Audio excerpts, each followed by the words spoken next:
My boyfriend's fragile friend accused me of being jealous in front of everyone, and he took her side. Meeting my boyfriend's inner circle for the first time felt less like hanging out with friends and more like walking into a job interview I never applied for. He did not say it exactly like that, of course. The way he framed it, it was supposed to be this sweet, important moment, almost like introducing me to his family. But all I could hear in my head was the warning he had given me the night before while we sat on my tiny couch sharing cold pizza straight from the box. He called it a serious talk, and that should have been my first clue that this was not going to be just another casual coffee with friends from campus. My name is Naomi, by the way, and if you had told me back then that a simple hangout at a random coffee shop near the university was going to turn into this huge emotional mess that took over months of my life, I probably would have laughed and said I was not that dramatic. Turns out I am absolutely that dramatic. And honestly, I think I earned it. So there we were, my feet tucked under me on the couch, the light from the kitchen buzzing annoyingly. When he cleared his throat and did that thing where he tried to sound calm and wise at the same time, he said there was something I needed to understand before I met his friends. Because there was a girl in the group who was different. That was the word he used. Different. He said she had gone through a lot in the past, which apparently was code for some kind of emotional crisis in high school that nobody liked to talk about directly, but everyone loved to orbit around like it was the sun. He said the group had promised to always protect her, that his parents knew her, loved her, basically treated her like a daughter, and that every girlfriend he had ever had needed to get along with her. He tried to make it sound reasonable, like, I just want everyone to get along. But then he dropped the part that stuck in my chest like a stone. He admitted he had ended 2 relationships before ours because the girlfriends created drama with this girl, and he refused to choose between them. I remember sitting there holding a crust of pizza that I was no longer eating, staring at him and trying to keep my face neutral while my brain screamed. He said things like, I just want you to know how important she is to us, and I really hope you two like each other, and please do not make me choose because I will not. The way he said I will not was so gentle and firm at the same time that it felt less like a request and more like a contract I never signed. On the outside, I nodded, smiled, made some joke about how I play well with others. But inside, I felt this ugly little knot of competitiveness start to form. I was not even a jealous person before that. At least I did not think I was. But something about being warned in advance, something about hearing that his loyalty had already been claimed by someone else before I even met her, made me feel like I was walking into a game where everyone knew the rules except me. After he went home that night, I sat there on the same couch with the empty pizza box still on the coffee table, staring at the dark television screen like it might replay the whole conversation for me so I could decide if I had imagined the tone. You know when you keep hearing a sentence on loop in your head, and it gets worse every time? For me, it was his line about other girlfriends not fitting in and how he had learned from that. The way he said it made it sound like he had done some deep emotional work, but the longer I sat there, the more it sounded like a warning label slapped on my forehead before I had even opened my mouth. I picked up my phone 3 different times to text him and ask, point blank, if he really meant that one girl could cost me the relationship, and 3 different times I put the phone back down because I already knew the answer. He had told me who he was. He had told me who she was to him. I just did not want to believe that my choices were, accept this weird little triangle or lose him. So instead of texting him, I scrolled through old pictures of us on a social media app, trying to remind myself that before all of this, he had been kind and funny and normal.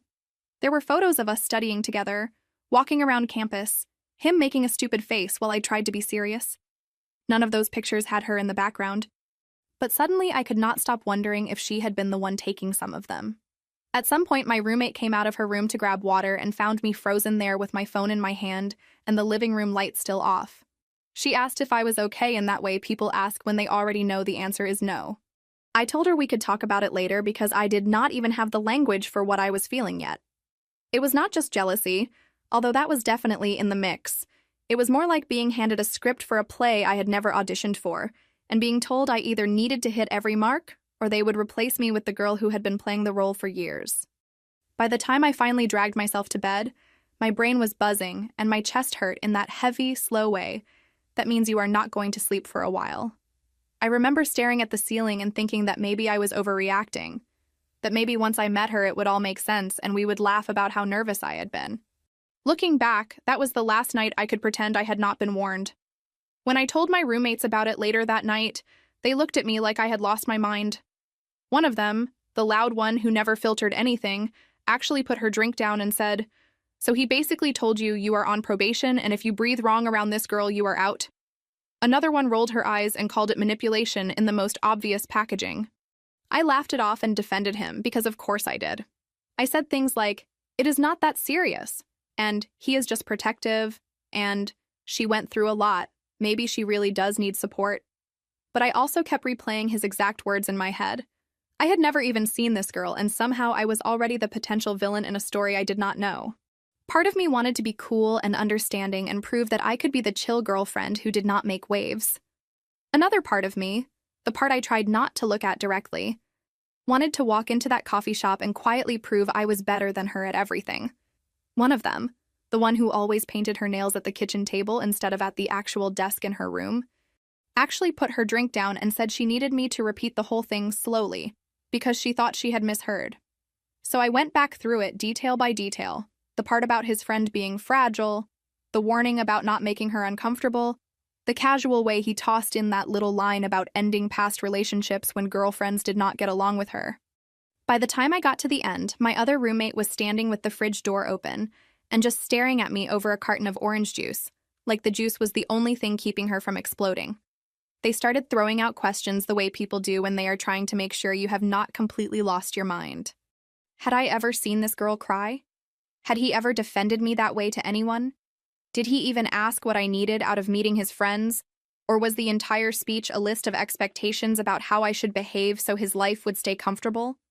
I kept saying things like, "He is just protective," and "He has known her for a long time," because admitting out loud that it sounded bad made it too real.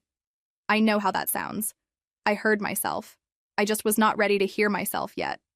At one point, the roommate with the chipped coffee mug leaned back in her chair and said that any time a guy opens with a list of rules about someone in his life you have never even met, it is not about protection. It is about control. She told me about an ex who had an honorary cousin that everyone tiptoed around because she was known to have breakdowns when she did not get her way, and how every argument eventually became about keeping that one girl calm instead of solving the actual problem. I laughed it off and said my situation was not that serious, that we were just in college and people were dramatic. But the truth is, my stomach twisted because it sounded way too familiar. I went to bed that night telling them and myself that I was going to be chill about it, that I was not going to be the jealous girlfriend who could not handle a female friend. And they let me say it even though none of us really believed it. The meetup was set for a Saturday afternoon at a coffee shop near campus that he said they went to all the time. Of course, they had their special place. He told me exactly what time to be there and what booth they usually sat in, and I could tell he was excited for me to see that side of his life. On the walk there, he squeezed my hand and kept telling me how glad he was that I was being open-minded. I wanted to tell him I was not actually open-minded, I was just trying not to blow up my relationship before I finished midterms, but I kept my mouth shut. Instead, I smoothed down my sweater for the 10th time, checked my reflection in the glass door, and tried to breathe like a normal person, instead of someone about to audition for the role of acceptable girlfriend, in front of an audience that already had a favorite. I saw her the second we stepped inside. You know when there is one person in a group that everyone is unconsciously turned toward? That was her. She was in the middle of the booth, not at the edge where it would be easy for someone to slide in or out, but right in the center like the axis of a wheel. She had on this simple white dress that honestly would have looked basic on anyone else, but on her it read like a costume. It made her look small and delicate and soft, like one of those characters in a movie who cries beautifully and never has mascara smudged under her eyes. The two guys sitting with her were angled in, one with his elbow on the table listening to her like she was giving a TED Talk on feelings, the other laughing at something she said like she had just delivered the punchline of the year. When my boyfriend led me over and said my name, she tilted her head, smiled sweetly, and gave me this slow once-over that was almost polite enough to pretend I did not notice. She asked my major, where I was from, how long we had been together, all in this soft, careful voice that would have sounded kind to anybody who was not paying attention. But there was a sharpness under it, like every question had a little hook. When I said I worked part-time at the campus help desk to pay my part of the rent, she gave this thoughtful nod and said something like, "That must be exhausting, balancing everything," in a tone that somehow made me feel like I had shown up to a dinner party with my tag still hanging out of my shirt. When I mentioned I lived with roommates off campus, she made a passing comment about how she could never handle the chaos and how she was too sensitive for that, which I am pretty sure was not an insult but landed like one anyway. It was all like that. Sweet on the surface, just a little sour underneath. By the time the food came, I felt like I had been through an emotional airport security line, and she had inspected every inch of my personality and stamped it conditionally allowed. I tried to keep my hands steady as I passed a bowl of soup across the table, because the place was crowded and there were people everywhere, and I really did not want to be the clumsy girlfriend who spilled something on the first hangout. I was holding the bowl with both hands, focusing on not shaking, when she suddenly shifted in her seat. It was this quick, sharp movement, like she was startled by something, but nothing had happened. Her knee bumped the table, the bowl lurched, and suddenly hot soup was all over her perfect white dress. The sound she made was loud and sharp enough that half the coffee shop turned to look. She stood up so fast the bench scraped the floor and pointed at me with this horrified, betrayed expression, like I had stabbed her instead of accidentally spilling soup. "Why would you do that?" she cried, voice wobbling just enough to sound fragile but clear enough to carry. "You did that on purpose." I swear my brain blanked for a second. My hands were still out in front of me, empty now, and everyone at the table was staring. My boyfriend grabbed my arm so hard his fingers dug into my skin and hissed my name like I was a misbehaving toddler. He did not even look at the table to see what had actually happened. He just went straight into damage control mode, but not for me. "You need to apologize," he said, voice low but intense, like he was holding his anger back by the thinnest thread. "Naomi, seriously, what is wrong with you?" My throat closed. I started stammering, saying it was an accident, that she moved, that I had not meant to, but I could hear my own voice shaking, and I knew it sounded defensive instead of sincere.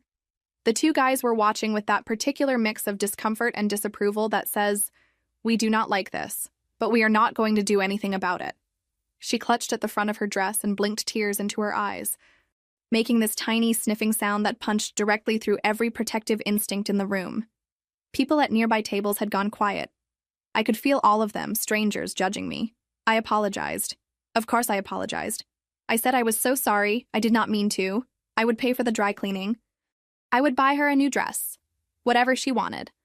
I could feel my face burning and my eyes pricking. Not just from embarrassment, but from this weird sense of being trapped in a script I had not written. She let me stand there and babble for a full minute before giving a tiny nod and saying it was fine, in the tone people use when it is clearly not fine. My boyfriend loosened his grip on my arm but did not let go completely. Nobody asked what I had seen, that she had jerked her leg into the table. Nobody asked if I was burned by the soup splashing back on my hands. The story was already written. The new girlfriend had accidentally spilled soup on the girl everyone protected. And that was all anyone needed to know. I cried in the bathroom, obviously. I stood there staring at myself under the harsh fluorescent light, eyes red, mascara starting to smudge, trying to decide if I was overreacting or if everyone else was underreacting. My hands stung where the hot soup had splashed. But it was the bruised feeling on my arm that really got to me. I could still feel where his fingers had dug into my skin, like his loyalty had left a physical mark. I splashed water on my face, took a few deep breaths, and practiced a smile that did not look like I had just been emotionally hit by a truck. I went back out there, sat down, and pretended nothing had happened, because that was easier than being the girl who made a scene. Later, when we walked back toward campus, he told me again that she had been through a lot, and that I needed to be more careful. Not, "Are you okay?" Not, "I am sorry I grabbed you." Just a lecture about being more cautious around someone fragile. I bit my tongue so hard I tasted metal. I wanted to tell him I had watched her knock the table. I wanted to tell him I had seen the way her eyes flicked to the other guys before she screamed, like she was checking to make sure they were watching. Instead, I said, "I am sorry," and let him talk. When winter break rolled around and I went back to my parents' place, I thought maybe I would keep things simple and just not bring up any of it. I lasted about 2 days. On the third night after dinner, my mother sat down across from me at the kitchen table with her "we need to talk" face on, which is never a good sign. She asked how things were going with my boyfriend, using his name like it tasted polite but unfamiliar, and when I tried to explain how complicated things had become, she raised her eyebrows in that way that always made me feel like I had just failed a pop quiz I did not know I was taking. I tried to give her the short version. I said there had been a lot of unhealthy dynamics with his friends, that there was this girl everyone treated like porcelain, that I had been pushed into second place one too many times, and that I had decided it was not the kind of relationship I wanted. She listened without interrupting, which honestly made me more nervous than if she had started in with the commentary right away. When I finished, she took a sip of her tea and said, "So you left because his friends did not like you?" I almost swallowed my own tongue. I told her that was not what I had said. I told her it was more like I had been expected to accept being tested and blamed for things I had not done, and he had made it clear from the beginning that I would never be as important as this other girl. My mother shrugged and said something like, "Relationships are complicated. Sometimes you have to be patient with people who have issues." Which, okay, fine, that is true in general, but it hit me in the worst possible way coming from her. She had spent most of my childhood telling me not to make a fuss, not to be too sensitive, not to rock the boat, and now here she was basically suggesting I should have stayed longer and tried harder. My father was there too, pretending to read something on his tablet while very obviously listening. After a minute, he put it down and said, "It sounds like you overreacted. Kiddo. If everyone else could handle it, maybe you are the one who needs to toughen up a little."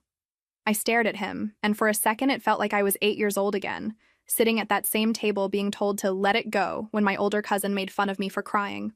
Out of nowhere, I heard myself say, "Maybe if you two had not spent my entire life asking me to tolerate other people's bad behavior, I would not keep ending up in situations where that is the only thing I know how to do." The silence after that was loud. My mother's mouth tightened. My father cleared his throat. I almost apologized, because that is my reflex, but I did not. I just sat there, heart pounding, eyes burning, letting the words exist in the air. My mother finally said, "We did the best we could," in that stiff way that means she felt attacked. I said, "I know, because part of me does believe that," but I also added, "And I'm allowed to do better for myself now." That conversation did not fix anything. We did not hug it out and cry. If anything, it made things more awkward for the rest of the visit. But for once, I did not backtrack. I did not try to make everyone comfortable. I let my parents sit with the idea that I was not going to be the family buffer forever. It is funny because I realized then that the whole mess with the girl in the white dress was just a louder version of something I had been doing my whole life. I had always been the one smoothing things over, apologizing first, making jokes to lighten the mood, swallowing my anger because I did not want to be too much. With her, it was like that pattern got turned up so loud I could not ignore it anymore. She was the mirror I never wanted to look into. My mother did what she always does when reality does not match her expectations. She launched into a soft monologue about how relationships are hard work, and people these days give up too easily. She asked if maybe I'd been too sensitive, if perhaps his friend really was fragile and I should have been more patient. She said, "You feel things so intensely, like it was a character flaw instead of the only reason I had noticed something was wrong." Later that night, my father knocked on my door. Something he rarely does. He sat on the edge of my bed and said that sometimes people build their whole personality around taking care of someone who refuses to grow up. And if I stayed long enough, I would start shrinking myself to fit whatever gaps they needed filled. He looked tired when he said it, in a way that made me wonder how many times he had done that for my mother, and how many times he had watched me do the same. By the time I went back to campus, I could not unhear any of it. When I got back to campus after that miserable break, something had shifted. Maybe it was finally hearing my own voice push back against my mother's expectations. Or maybe it was just exhaustion, but I was done pretending I could shrink myself small enough to make everyone comfortable. So when he texted suggesting we all go to the campus recreation center because the group wanted to reset after the awkward coffee shop moment, I actually considered saying no. But part of me, the stubborn part that still wanted to prove something, said yes anyway. She appeared in a pale pastel swimsuit, nothing flashy, but perfectly chosen to make her look like some soft, innocent thing who would never hurt anybody. She clung to my boyfriend's arm and told him in that small voice that she was kind of scared of the water, but that she trusted him to help her.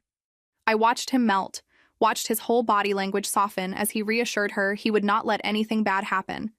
She wrapped her arms around his neck when they went into the water, holding on like a child, and I felt something twist in my chest that I did not want to name. I hated it. I hated how easily she slipped into that role. I hated how natural it looked on him.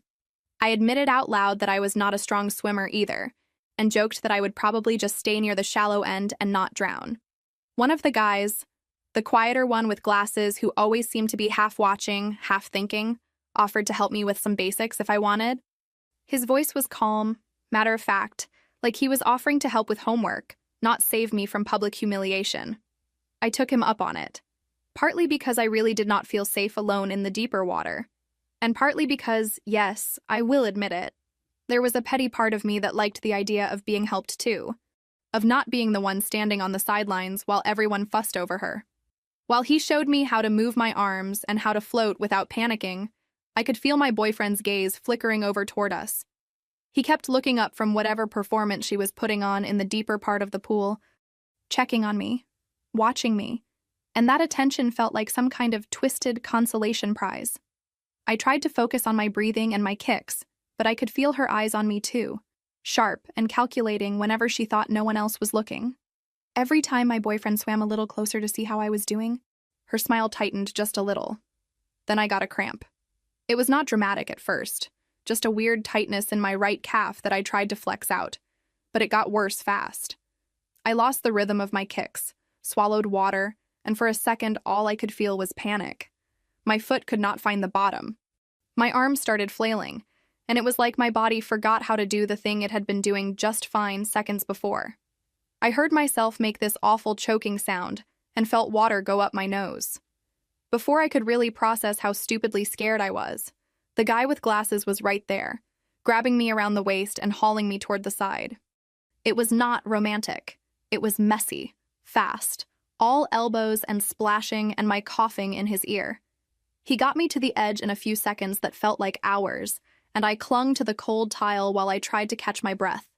My heart was racing, my eyes were stinging, and I could feel the adrenaline buzzing in my fingertips. And then I heard her voice again, cutting through the noise of the pool. "Seriously?" she snapped, sounding more annoyed than concerned. "Could you be more obvious?" I looked up, still gasping, and saw her standing a little ways away in the water, arms crossed, expression twisted into something that did not match the sweet persona she usually wore. My boyfriend was beside her, looking between us, frozen. The guy with glasses, still holding onto my shoulder, narrowed his eyes and said sharply that I had just had a cramp and almost gone under, and maybe we could skip the guilt trip for 5 seconds. Her mouth dropped open like she could not believe he had talked to her like that.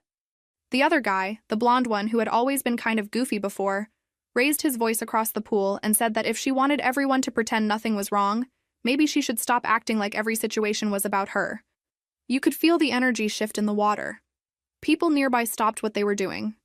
The mask slipped from her face for just a heartbeat, and the look underneath was pure fury. My boyfriend still did not move. That was somehow the worst part. He just stood there, torn between the girl he had promised to protect and the girlfriend he had almost watched drown because he was too busy playing lifeguard to someone who did not actually need saving.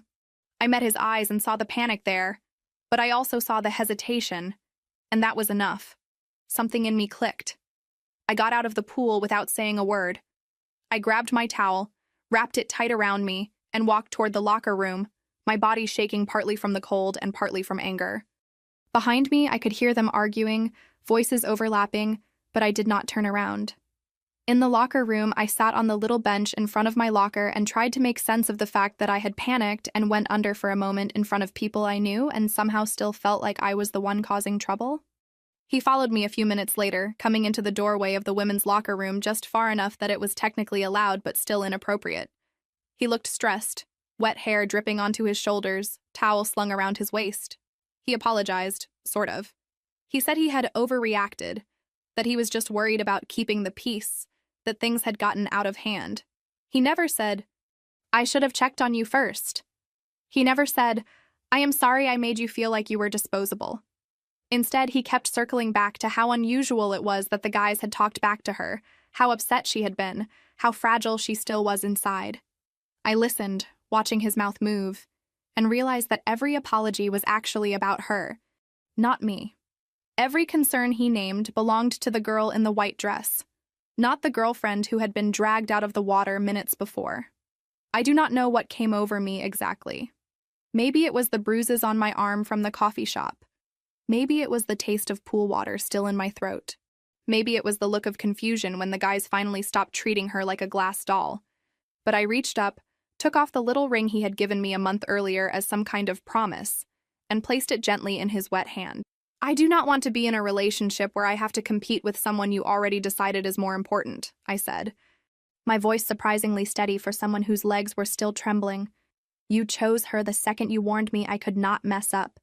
You just did not say it out loud. He stared at the ring like it was going to explain what was happening. He asked if I was serious, if I really wanted to throw everything away, over one bad afternoon, and I almost laughed. I told him it was not one afternoon. It was every moment he had believed her without question, every time he had asked me to make myself smaller so she would not feel threatened. It was the way he had told me he would not choose, while obviously having already chosen. I did not yell. I did not cry. I just stood up, wrapped the towel tighter, and walked past him. I walked back to my off-campus apartment alone, hair still damp, flip-flops slapping against the sidewalk, feeling this weird mix of grief and relief. My roommates were there when I got home, sprawled on the couch with a bag of chips between them, and when they saw my face, they muted the show. They were watching without asking any questions. I told them everything from the soup to the pool, and they made all the appropriate outraged noises, and by the time I finished, I was shaking again. They asked the obvious question, "Are you really done?" And I surprised myself by saying yes without hesitation. The next morning, I woke up to a string of messages on my phone. None of them were from him. There were 2 from the guy with glasses, asking if I was okay and apologizing for not speaking up sooner. There was one from the blonde guy, saying he finally realized how screwed up things had been for a long time. There were none from her, obviously, and none from my ex. My roommates joked that he was probably still holding the ring and staring at it like it would turn back time. By that evening, his messages finally started coming in, and I read every single one twice, even though they all said the same thing in different words. He was sorry if he had made me feel cornered. He had never meant to weaponize his friend against me. He understood that I was hurt, but also hoped I could see it from her side. There was a picture of the ring sitting in his palm with a caption about how he did not know what to do with it now. For a second, my thumb hovered over the call button because the part of me that hates leaving anything messy wanted to explain. To make him understand that this was not about the ring or even just about the girl. It was about every time I had swallowed something to keep the peace and how that had become the default setting in my life. Instead of calling, I put the phone face down on my pillow and stared at the wall while my brain tried to negotiate a compromise that did not exist. Maybe we could stay together, but I would just see her less. Maybe I could go to group plans and sit at the far end of the table and pretend I did not notice when he laughed harder at her jokes. Maybe I could be the cool, understanding girlfriend he clearly wanted.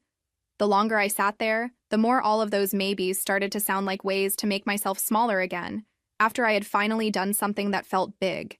By mid-morning, I made the mistake of opening a social media app. There was a new picture of the 3 of them at the recreation center from the day before, posted by the blonde guy with some vague caption about wild day with the crew. Someone had commented asking where I was, and the girl in the white dress had replied with a little broken heart icon and a joke about how she scares people away. Reading it was like being gaslit in real time. If you did not know what had actually happened, it would look like I had overreacted and run off, leaving her devastated and him confused. I almost typed a long comment explaining the entire story under that post, just to have my version somewhere out in the open, but I deleted it before I hit send. I knew how that would look from the outside. The dramatic ex starting fights on the internet while everyone else tried to move on. So instead, I closed the app, got up, and forced myself through my usual morning routine on autopilot. I brushed my teeth, packed my bag, and walked to campus with my headphones in and no music playing, just so people would be less likely to talk to me. By the time I sat down in my first class and felt every muscle in my shoulders tense when he walked in and chose a seat on the opposite side of the room, I realized that breaking up had been the easy part. The hard part was going to be existing in the same small orbit while everyone else pretended nothing out of the ordinary had happened. Campus is small. You cannot really avoid people permanently unless you transfer, and tuition had already eaten enough of my soul, so I knew I was going to see all of them again. The first time I walked into our shared class after everything, the air felt about 3 times thicker than usual. She was in her usual spot. But something was different. The guys were not leaning in anymore, and my ex was sitting slightly apart, eyes on his notebook instead of on her. When I walked in, she gave me this tight, polite smile like we were distant acquaintances, and I gave one back. It was the fakest little exchange you have ever seen. Halfway through class, she raised her hand and asked to go to the bathroom, claiming she did not feel well. Normally, one of the guys would have immediately offered to walk with her, or at least checked on her. This time, nobody moved. She waited a beat, like she thought someone would change their mind, then got up and left alone. I could feel the tension radiating off her as she walked past. When she came back, her eyes were just the right amount of red and shiny, like she had been crying but did not want to make a scene. I watched her scan the room, waiting for someone to ask if she was okay. Nobody did. After class, on the way out, I heard raised voices down the hallway. I slowed down without meaning to. The guy with glasses was standing there with his phone in his hand, and the blonde guy was beside him, arms crossed. They were both facing her. Around them, students were pretending not to watch while obviously watching. You know that half-circle people form when they want to see drama but not be caught being interested? That. He was saying something about being tired, about how everything had always been about her feelings, her crises, her needs. She kept insisting she never asked for that they were twisting things, that she was just emotional. Then he held up his phone and read out loud a string of messages. I did not catch every word, but I heard enough. She had asked him to pretend to be mad at her in front of my ex after the soup incident so that my ex would prove how much he cared by chasing after her. She had written stuff like, "You know he will always pick me if it sounds like I am falling apart," complete with little crying emojis, which somehow made it worse. The hallway went dead silent. My ex was standing there too, face pale, looking like someone had just unplugged him. The blonde guy added that this was not the first time she had staged some emotional emergency to keep their attention. She tried to argue, to twist it, to say she was just scared of losing her friends, that she was traumatized, that they did not understand. Nobody raised their voice. Nobody comforted her. For the first time since I had met her, nobody rushed to smooth things over. She finally shoved past them and left, actually crying this time. And still nobody followed. I watched all of it from a few steps away, my back against a locker, pretending to check my phone. I thought I would feel vindicated. I thought I would get this satisfying rush of, see, I was right about her. Instead, I just felt tired. Tired and weirdly sad. It was like watching a play end and realizing all the actors were just exhausted people who had forgotten they could stop performing. Of course, campus being what it is, it did not take long for the story to mutate into a dozen different versions. Apparently I was, depending on who you asked, either the evil girlfriend who tried to cut him off from his lifelong support system, or the brave one who finally woke everyone up to her manipulations. I heard both versions while standing in line for coffee, while waiting for the printer at the library, while pretending to study in the student center. People would lower their voices just enough that they could pretend they were not talking about me, then glance over to see if I was reacting. One girl in class actually moved her chair when I sat next to her, mumbling something about needing more space, and I just stared at my notebook and tried not to laugh at how high school it all felt. Another girl made a comment about unnecessary drama, loud enough for me to hear. The guy with glasses found me in the library one afternoon, sitting between the psychology shelves and the self-help section like the universe had a sense of humor, and sat down across from me. He apologized. Again. He said he had known for a long time that the dynamic with her was unhealthy, but it had been easier to play along than to face it. He admitted he had stayed quiet at the coffee shop even though he had seen her bump the table. That stung more than I wanted to admit. He said he did not expect me to forgive him, and that he mostly just wanted me to know I was not crazy, that what I had seen and felt was real. I told him the truth. I told him part of me had absolutely wanted to win, to outshine her, to prove I was better. I told him I was not some innocent victim who had just stumbled into this. I had stayed. And I had played along. Because I liked the attention too. I liked being the one he looked at across the pool. I liked knowing that for a second, the spotlight had shifted. Saying it out loud made me feel exposed and gross, but also lighter. He nodded and said the difference was that I was willing to own it, while she had built her entire personality around pretending she never did anything wrong. When I got back to the apartment that night, my roommates were sitting on the couch with a bowl of popcorn between them like they had been waiting for an episode to drop. They paused whatever they were watching, and both turned their heads toward me in perfect sync. Which would have been funny if I had not felt like my brain was still somewhere in that library conversation. I told them about talking to him, about admitting out loud that some ugly part of me had enjoyed the power shift when the guys started paying more attention to me than to the girl in the white dress. Saying it to him had felt like ripping off a bandage. Saying it to them felt even worse, because they had been there from the beginning, watching me twist myself into knots trying to be the chill girlfriend. One of them shrugged and said, "Welcome to being human," and the other said that at least I was not pretending to be some saint who had just been randomly attacked by drama. They reminded me of all the times I had swallowed things to keep the peace in past friendships, and how it always ended the same way, with me resentful and exhausted and someone else still unhappy. We ended up having one of those late-night talks that start with a joke and turn into a low-key intervention. They asked what it would look like if I stopped trying to win at relationships and just started noticing sooner when I was being asked to play a rigged game. It was not some magical breakthrough where I suddenly became wise and healed, but it did plant a small, stubborn thought in my head that maybe walking away earlier is not a failure. It is just a different kind of choice, one that does not come with applause but also does not come with a constant stomachache. My ex finally talked to me properly a few days after that. He found me in the small garden behind one of the academic buildings, the one with the sad little bench and the dying bushes. He looked like he had not slept in a week. He apologized, really apologized, for the first time. He admitted he had known for a while that her behavior was intense, but he felt like he owed her his loyalty because of everything she had supposedly gone through. He told me about the other girlfriends, the ones who had fought with her and then disappeared from his life. He admitted, in this small voice that I almost did not catch, that part of him liked being the hero, the one who understood her when nobody else did. I let him talk. Then I told him something I had only just realized myself. I said that being loyal and being obedient are not the same thing, and he had confused the two so badly he could not see where his choices ended and her manipulation began. He flinched at that.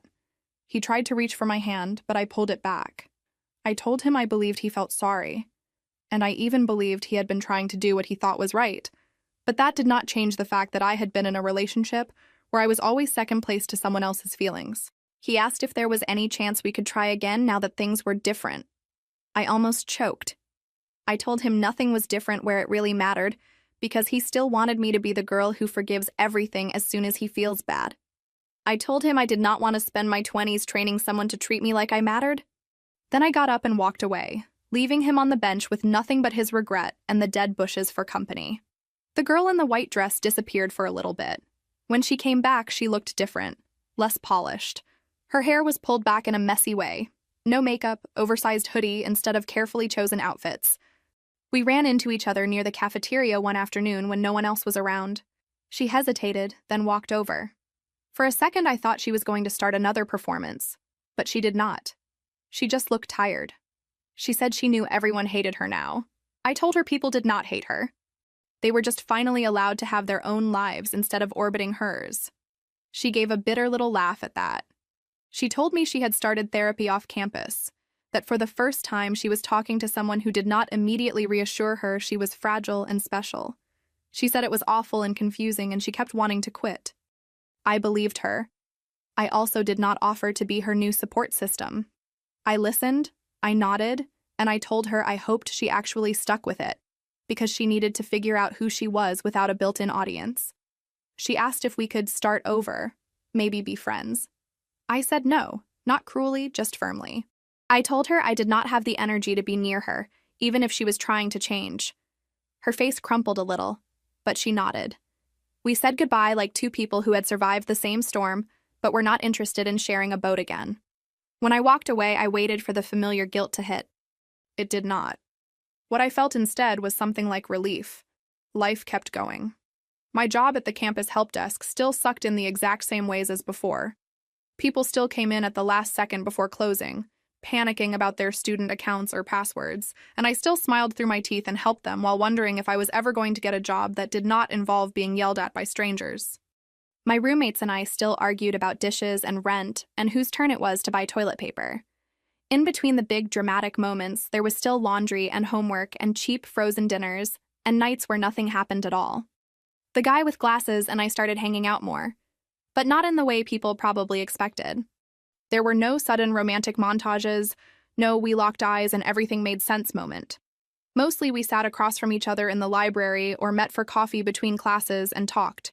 He was blunt in a way I weirdly appreciated. He did not pretend the whole situation had not messed with his head, too. He admitted he had enjoyed being part of the inner circle, that he had liked feeling needed and important, and that it scared him to realize how much of his identity had been wrapped up in someone else's crises. One night, sitting on the floor of my bedroom with my laptop open and a pile of notes next to me, I realized I had not thought about my ex in hours. It hit me as this small, quiet fact, not some big revelation. I still remembered everything, obviously, but it was starting to feel like something that had happened to a younger version of me instead of who I was right then. I told my roommates about it at breakfast, and one of them said, "That is how you know you are actually getting over someone, when they stop being the main character in your brain." It sounded annoyingly like something you would see on a motivational page on a social media app, but it was true. The blonde guy came to find me one afternoon, nervous as anything. He confessed that he had gone along with some of her schemes in the past, thinking he was helping someone vulnerable, and that looking back, he wanted to crawl out of his own skin. He apologized not just for what had happened with me, but for all the times he had watched other girls get pushed out of the group and had done nothing. Listening to him, it really sank in that none of this had been one big villain against the world. It had been a whole group of people making tiny bad choices over and over until the whole thing collapsed. He told me she had reached out again, asking if he wanted to rebuild their friendship from a healthier place. He said he had told her he wished her well, but did not want to be part of her inner circle anymore. He looked almost sick as he said it, like a kid who just realized his favorite candy had been making him nauseous for years. I told him I thought that was probably the most honest thing he could have done, for both of them. Eventually, she messaged me too. It was a long text, full of words like accountability and healing and journey. It sounded a little like something copied from an article, but some parts felt real. She said she was trying to understand why she needed to be the center of everything, why she panicked when anyone else got attention, why she kept testing people instead of just asking for what she needed. She asked if we could meet one more time so she could apologize properly. I sat with that message for a while. The version of me from a few months earlier would have either jumped at the chance to be gracious or used it as a stage for some dramatic monologue. The version of me sitting on my bed that night, hair in a messy bun and laptop balancing on my knees, just felt tired. I agreed to meet, but I set clear terms. Public place, short conversation, no promises afterward. We met on a quiet corner of campus where there was a bench under a tree that only looked pretty for about 2 weeks in the fall. She looked smaller somehow, not physically, but in the way she carried herself. She took a deep breath and launched into this carefully prepared apology speech that hit all the right notes, but still felt strangely like a performance. I stopped her halfway through and told her straight up that I could hear the script in it. I told her if she wanted to actually apologize, she needed to drop the act and say what she really felt, not what she thought she was supposed to feel. She blinked, swallowed hard, and for a second I thought she was going to walk away. Then something broke. She admitted she did not know how to be vulnerable without also controlling the situation. She said when she was younger, the only time adults paid attention to her was when she was upset. So she had learned to stay upset, to stretch every feeling until it filled the room. She said being the fragile one had become her entire personality, and she did not know who she would be if she let go of that. I listened. I believed her. I also did not forgive her. Not in the way people expect when they hear a story like this. I told her I was glad she was finally talking about it with a professional and not just using her friends as unpaid therapists. I told her I hoped she figured out how to exist without making everything a test. But I also told her I did not want her in my life. Not because I wanted to punish her, but because I did not trust myself not to slip back into the same patterns either. She cried a little, not loud sobbing, just quiet tears. Then she thanked me for being honest, and we left it there. Months passed. The campus drama machine moved on. People started talking about other scandals, other breakups, other group implosions. Every now and then I would catch a glimpse of her at a distance, talking to different people. She did not sit in the center of groups anymore. Sometimes she was alone, leaning against a wall, looking like she was trying to figure out how to just exist without performing all the time. I do not know if she actually changed. It is not my job to know. I saw my ex a few times too. The first couple of times, we did that awkward nod from across a hallway thing. Eventually, we ran into each other near the coffee shop where the soup incident had happened, of course. He was with someone new, a girl who looked kind and relaxed in a way I never had with him because I had always been on alert. He introduced us, and I saw that flicker of panic in his eyes as he waited to see if I would make it weird. I did not. I smiled, said it was nice to meet her, made some neutral comment about the weather, and then excused myself. I felt weirdly proud of myself for how boring the whole interaction was. One afternoon, the guy with glasses texted and asked if I wanted to grab coffee between classes. It was the same coffee shop as before, because apparently we were both into reclaiming cursed spaces. We sat at a different table this time, by a window, and talked about classes, future plans, and stupid internet videos. At some point, he asked if I ever missed my ex. I thought about it and realized I did not miss him so much as I missed the version of myself I had been at the beginning of the relationship, before I started shrinking and twisting to fit into someone else's life. I told him I was not sure I even knew who I was in relationships yet, that I seemed to default to either martyr or villain depending on the day. He laughed and said he felt about the same on his side.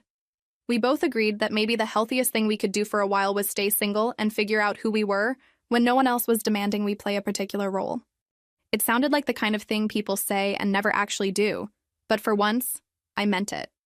By the end of that semester, the bench behind the academic building, the pool at the recreation center, and the coffee shop had all become part of this weird personal map in my head. Each place had a little story attached. Here is where he warned me about her. Here is where the soup hit the dress. Here is where I panicked and went under for a moment. Here is where the messages were read out loud. Here is where I handed back the ring.